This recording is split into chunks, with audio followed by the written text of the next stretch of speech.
et je suis tombé sur un restaurant avec vue sur la mer. Franchement, du coup, c'est incroyable. Dinguerie, c'est une dinguerie, j'ai jamais vu un paysage comme ça. Normalement, je devrais être en cours. Qu'est-ce que tu fais, Thibaut?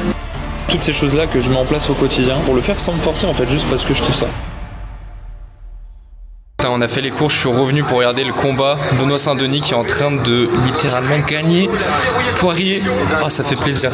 Putain les gars, je crois que Saint-Denis a perdu et là ça a bugué, ça a freeze au moment où il s'est pris une droite par terre. Je pense que c'est mort. Putain, il avait bien démarré, deuxième round, mais je crois que c'est mort pour Saint-Denis. Regardez ça. La droite qui se prenait, à mon avis, c'est mort à 100% là.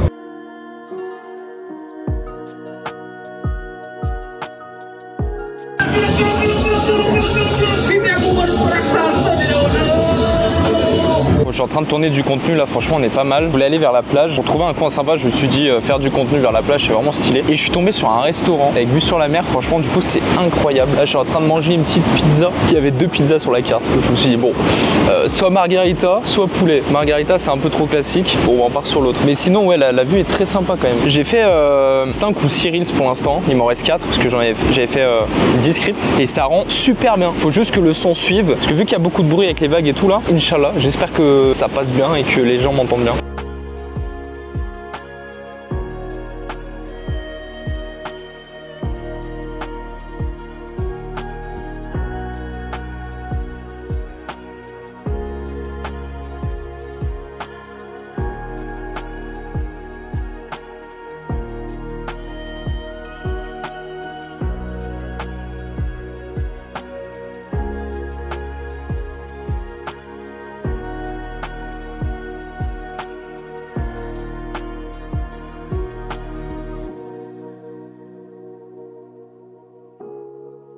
Je sais pas, par exemple, dans 6 mois, qu'est-ce que tu veux atteindre et où est-ce que tu veux être? Un coach sportif, c'est la même chose. Tout le monde, dans sa vie, a soit envie de, à un moment donné, de soit perdre du poids, soit prendre du poids, soit se muscler, soit...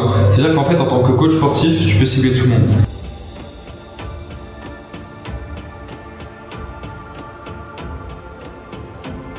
Débordement vue sur la mer, c'est... Moi tu m'achètes avec ça en direct.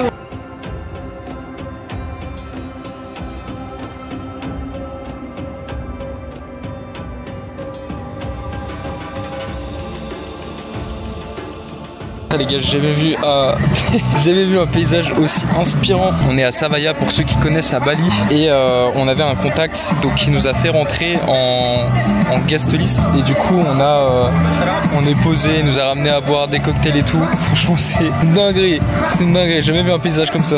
Là en gros il y a des bars un peu de partout avec vue sur la mer, des piscines à débordement de partout. La décoration est incroyable. En plus quand il y aura le coucher de soleil, ça va être magnifique. Putain, on est vendredi. Normalement je devrais être en cours. Qu'est-ce que tu fais, Thibaut? Merde, ça s'est mis sur moi. Comment je fais? 3 fois sur le joystick.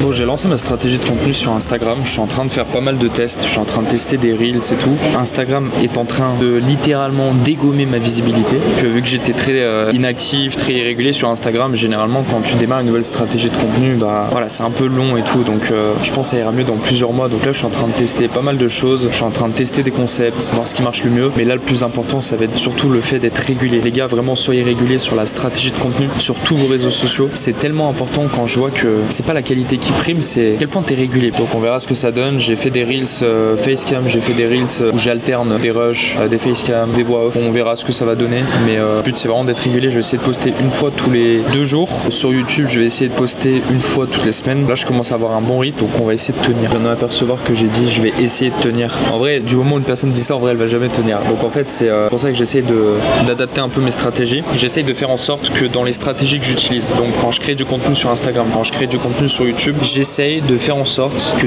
tout ce que je tourne et tout ce que je monte, ça m'inspire. Parce qu'en fait, plus ça va m'inspirer, plus ça va me donner envie d'optimiser chaque détail, de voir ce qui marche pas et de continuer à être régulier. Si je commence à me forcer à faire un truc qui m'inspire pas, je vais le faire sur quelques semaines et après je vais arrêter. Et c'est un peu le problème, c'est ce que je faisais depuis le début sur Instagram. C'est que je lançais des contenus, après ça me saoulait donc j'arrêtais pendant plusieurs mois et je reprenais, etc. Et en fait, je pense que j'ai perdu ma communauté à force. Et pour ça, je fais en sorte d'ajouter tout ce qui m'inspire dans ce que je fais. Et comment je fais? C'est simple, c'est que je regarde en fait dans le contenu que je tourne, est-ce que ça me plaît de faire ça? Le format aussi que je fais. Par exemple, ce qui me faisait chier, c'est de préparer du matos, devoir me poser devant une caméra, et de lire un script et de partager des conseils sur un thème en particulier. Je trouvais pas ça authentique et je sais pas, c'est pas le format qui m'inspirait.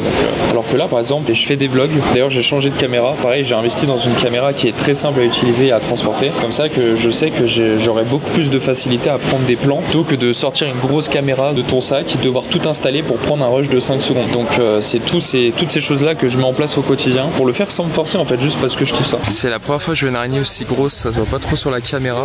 Elle est énorme.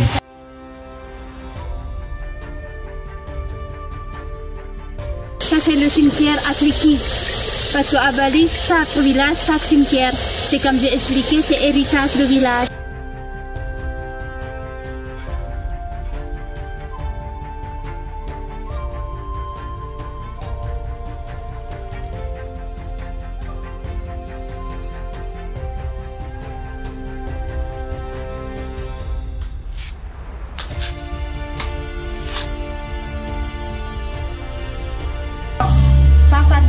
Non, au milieu. Tenir bien, il ne faut pas déposer, hein, parce qu'il y a de lait, il y a de l'eau de coco. Il faut tenir avec les doigts. On tape au milieu, très fort, pas comme ça. Il ne casse pas, mais il faut énerver. Comme ça? Oui. Oh. La satisfaction, ça. Tu peux prendre le gros? Oui.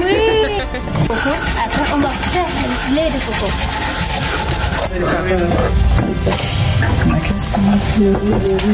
Bleu ou violet. Il faut tenir avec les doigts. Oh, mais celle-là, c'est super difficile avec l'aiguille. Il ne faut pas oublier aussi. On va faire magnifique, ma chérie. Voilà, c'est quoi? T'as les bonnes références. Short.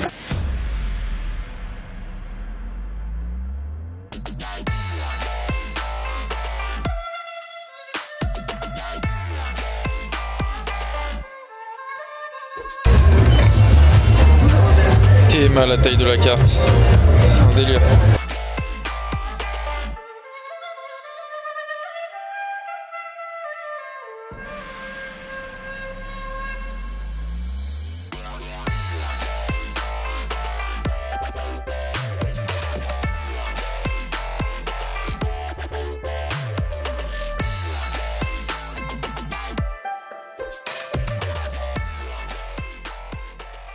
C'est trop bien parce qu'à Bali, t'es vraiment posé, genre j'ai un cadre de travail assez sympa, on va dire. J'ai pris à manger. Chaque fois, je prends ma petite coconut, ça coûte genre 2 € en France, concrètement. Là, j'ai pris un toast avocat, donc 70 000, ça fait genre 3,50 €, un truc comme ça. Genre ouais, vraiment, tout est moins cher qu'en France. Enfin, à part le logement, c'est assez cher, mais sinon, la nourriture, c'est 3-4 fois moins cher qu'en France. Les déplacements aussi, genre pour 30 minutes, tu peux avoir des Gojek drivers, donc c'est des scooters qui t'emmènent et genre tu payes 2 € le trajet de 30 minutes, alors qu'en France, t'en aurais pour 30-40 € de Uber, quoi. Donc non, franchement, vraiment, ça c'est trop bien. Enfin, la vie au quotidien à Bali, perso et pro, c'est quand même pas mal. Par contre, j'allais chez le coiffeur, ma coupe, c'est un délire. fait, je suis en train de laisser pousser pour refaire une permanente, pour boucler les cheveux. Mais là, mes cheveux, ils étaient trop courts, donc j'ai dû laisser pousser. Et là, j'aime même pas me voir là dans la vidéo. Genre, j'ai les cheveux longs de partout là, j'aime pas. Je vais aller chez le coiffeur pour faire les contours. Et là, dans 2 jours, on part en Thaïlande, à Bangkok. Et je vais faire ma permanente à Bangkok. Bon, on vient de passer 1 mois à Bali. On part demain, on a déjà fait 1 mois à Bali, c'est passé super vite. C'était la première fois que je venais à Bali. J'ai bien aimé dans l'ensemble, j'ai bien aimé les différents cafés dans lesquels tu peux bosser. Puis c'est moins cher qu'en France, tu manges bien. En vrai, c'était pas mal. Après, en vrai, je pense qu'il y a quand même mieux. Enfin, je sais pas.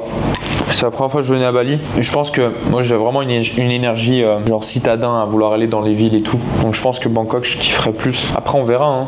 Mais demain, on va déjà à Bangkok. J'arrive même pas à y capter. Hein. J'ai toujours pas fait ma valise. C'est passé tellement vite. C'est une dinguerie. En vrai, je vais pas vous mentir, je me sens un peu perdu. Dans le sens où j'ai vendu mon business avant de partir à Bali. Déjà, à ce moment-là, j'étais ultra perdu. Je savais pas trop comment ça allait se passer, ce que j'allais faire, mes actions et tout. Là, j'ai passé 1 mois à Bali, mais en vrai, j'ai pas tant avancé que ça. J'ai avancé pour mes clients parce que je travaille avec des clients au pourcentage et ça fait mon chiffre d'affaires, on va dire. Mais j'ai plus de business à moi, entre guillemets. Et c'est vraiment trop bizarre cette sensation parce que depuis que je me suis lancé dans l'entrepreneuriat, donc depuis mes 17 ans, j'ai toujours essayé de vendre mes propres produits, donc de vendre des formations, des coachings et tout. Et là, il y a 1 mois, j'ai vendu mon business et donc je n'ai rien à vendre. Ce qui veut dire que d'un côté, c'est bien parce que j'ai beaucoup moins de pression et tout, mais d'un autre côté, en fait, je me lève le matin et j'ai plus d'urgence. Genre, j'ai pas besoin de faire des tâches en particulier. Je veux dire, c'est pas pressé. Dans tous les cas, j'ai rien à vendre, donc je fais quelques petits boulots entre guillemets pour des clients, mais ça me prend pas beaucoup de temps. Et en fait, j'ai bien kiffé Bali, mais vraiment tous les jours, je sais pas, j'avais l'impression de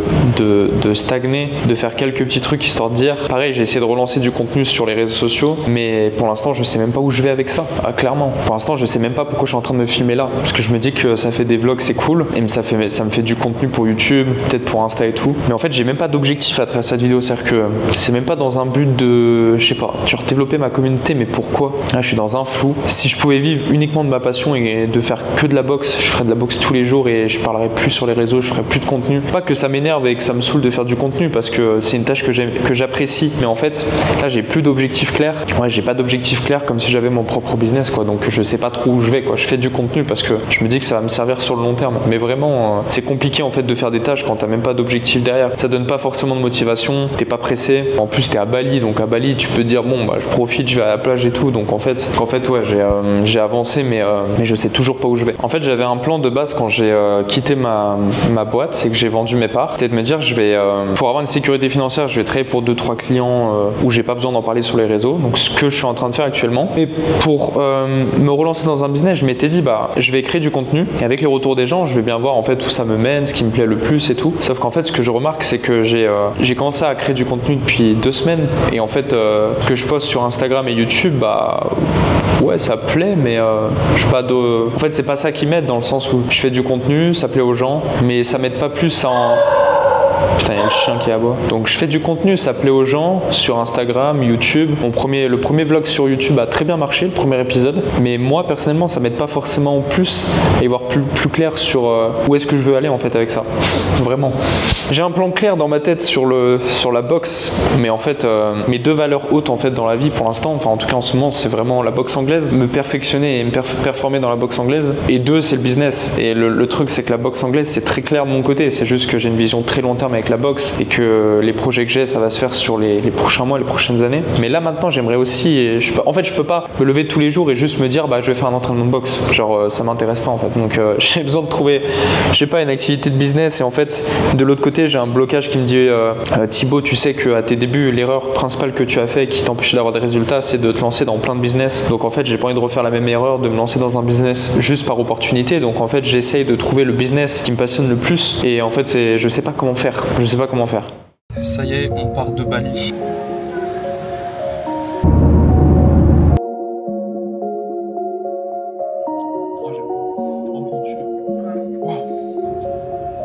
Quelle vue incroyable. It's amazing, it's amazing.